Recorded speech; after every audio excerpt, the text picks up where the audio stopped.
Episode start होता है और मैंगटिंग बोलती है, हम स्टार्टअप प्रक्रिया पर फोकस कर सकते हैं और फिर सभी को मोटिवेट कर सकते हैं। जियांगरेन बोलता है, ठीक है, तय हो गया, मैं इसे ठीक तरह से संभाल लूंगा। ये बोलकर जियांगरेन मैंगटिंग का कपड़ा ऊपर कर देता है। ये देखकर मैंगटिंग शर्माने लगती है। जियांगरेन उसे अपने पास खींचकर बोलता है, चलो ना, बस एक किस। मैंगटिंग बोलती है, हम तो बस किसी जरूरी बात पर चर्चा कर रहे थे, इतने बिगड़े मत बनो। जियांगरेन बोलता है, तुम ही बताओ, हमें डेट करते कितना समय हो गया है? क्या तुमने कभी मुझे छूने दिया है? मैंगटिंग बोलती है, क्या हमें यही करना चाहिए? जियांगरेन बोलता है, मैंगटिंग सोचती है, मेरी माँ ने मुझसे कहा था। उसके बाद हम 14 साल की मैंगटिंग को देखते हैं, जहां उसकी माँ बोल रही होती हैं, सुनो, माँ को तुमसे कुछ कहना है। हमेशा याद रखना, एक लड़की को खुद की रक्षा करना सीखना चाहिए। लड़कों के साथ बहुत जल्दी क्लोज रिश्तों में मत पड़ना। लड़कियां मूल रूप से लड़कों से अलग होती हैं। कुछ परिस्थितियों में हमेशा लड़कियां ही तकलीफ उठाती हैं। तुम अभी छोटी हो, लेकिन जब बड़ी हो जाओगी तो सब समझ जाओगी। ये याद करके मैंगटिंग सोचती है, अब मैं बड़ी हो गई हूं। फिर वो जियांगरेन से बोलती है, तो फिर थोड़ा सा छूने के बारे में क्या ख्याल है? ये सुनकर जियांगरेन हैरान होते हुए बोलता है, क्या तुम सच में ऐसा कह रही हो? मैंगटिंग बोलती है, बस कर डालो अब।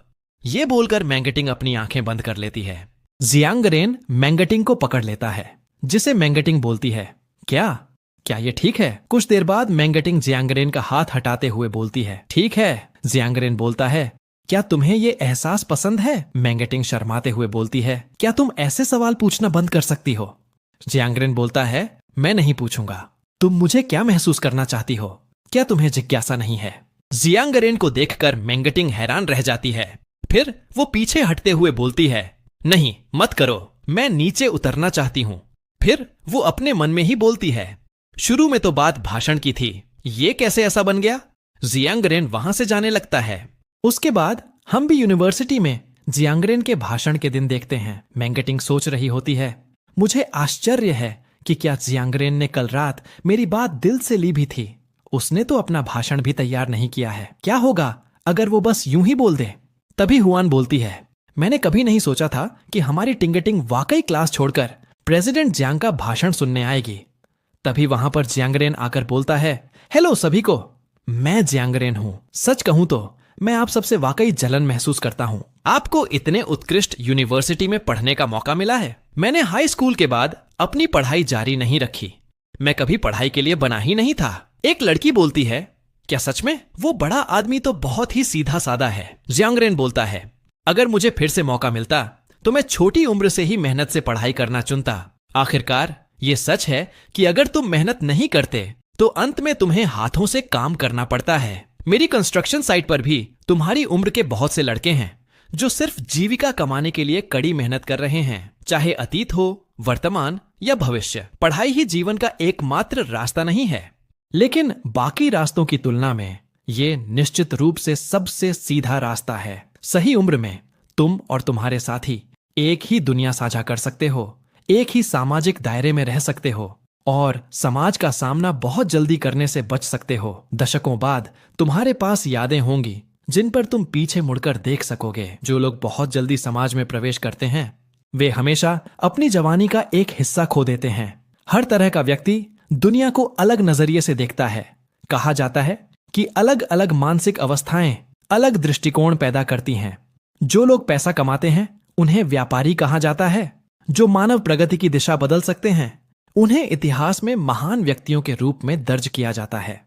मैं कभी दूसरा प्रकार नहीं बनूंगा। मैं बस एक साधारण रोजमर्रा का व्यापारी हूं। यह सुनकर मैंगटिंग सोचती है, ये है जियांगरेन। मेरी यादों में वो अब भी वही व्यक्ति था। ये सोचकर मैंगटिंग तालियां बजाने लगती है। हुआन बोलती है, वाह, वो बड़ा आदमी तो कितना जमीन से जुड़ा हुआ है, उसमें जरा भी दिखावा नहीं है। जियांगरेन बोलता है, अब मैं 3 सवालों के जवाब दूंगा। ये सुनकर एक लड़का और लड़की बोलती हैं, मुझे चुनो, यहां मुझे चुनो। मिस्टर जियांग, आपके बिजनेस शुरू करने की प्रारंभिक प्रेरणा क्या थी? क्या वो आपकी प्रेमिका थी? जियांगरेन बोलता है, वास्तव में हां। ये सुनकर लोग बोलते हैं, सीधे मान लिया, ये तो बेहद साहसी है। शायद हमारे स्कूल के इतिहास में ये पहला व्यक्ति है जिसने कहा कि बिजनेस शुरू करना महिलाओं को इम्प्रेस करने के लिए है। एक लड़की बोलती है, हेलो मिस्टर जियांग, मैं भी पिछले साल के खाद्य विषाक्तता की घटना के दौरान अस्पताल में थी। क्या वो कंस्ट्रक्शन स्थल पर देखा गया मजदूर वास्तव में आप थे? जियांगरेन बोलता है, मैं ही था। ये सुनकर लड़कियां बोलती हैं, हे भगवान, ये सच में सही है। एक आखिरी सवाल। एक लड़का बोलता है, मिस्टर जियांग, मैंने सुना है कि जूनयांग के चेयरमैन जियांग आपके पिता हैं। इतने उत्कृष्ट पारिवारिक पृष्ठभूमि के बावजूद आपने यूनिवर्सिटी से स्नातक होने के बाद जूनयांग संभालने के बजाय अपना खुद का बिजनेस शुरू करने का निर्णय क्यों लिया? ये सुनकर लड़के बोलते हैं, छी, क्या साहसी सवाल पूछा है। बी सिटी में हर कोई जानता है कि जब प्रेसिडेंट जियांग पहली बार एच सिटी गए थे तो उन्हें वहां से जाने के लिए मजबूर किया गया था। जियांगरेन बोलता है, क्योंकि चेयरमैन जियांग ने कहा कि जब तक वो जीवित हैं किसी को विरासत के बारे में नहीं सोचना चाहिए। ये सुनकर लोग हंसते हुए बोलते हैं, ये तो शानदार है। तो मिस्टर जियांग खुद ही कमाते हैं। उसके बाद भाषण खत्म हो जाता है। दूसरी तरफ मैंगटिंग सोच रही होती है, मैंने अनगिनत बार जियांगरेन को भाषण देते हुए कल्पना की थी, लेकिन मैंने कभी नहीं सोचा था कि ये ऐसा होगा। पता चला कि वो चुपचाप उन जगहों पर इतना असाधारण बन गया जहां मैं देख नहीं सकी। उसके बाद हम बाहर का सीन देखते हैं जहां हुआन मैंगटिंग से बोल रही होती है।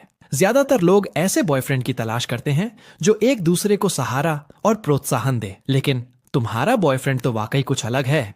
मैंगटिंग बोलती है, इसमें ऐसा क्या खास है? हुआन बोलती है, उसने हर तूफान झेला, तुमसे पहले परिपक्व हो गया और फिर वो तुम्हें लाड प्यार करेगा। तुम अभी सिर्फ एक लड़की हो, लेकिन उसने हर तरह की कठिनाइयां झेली हैं। वो एक मजबूत और ईमानदार आदमी बन गया है। वो तुम्हें सच में बहुत पसंद करता है। मैंगटिंग सोचती है, वो सच में मुझे पसंद करता है। पता चला वो सिर्फ मेरा नाम सुनकर मुस्कुरा देता था।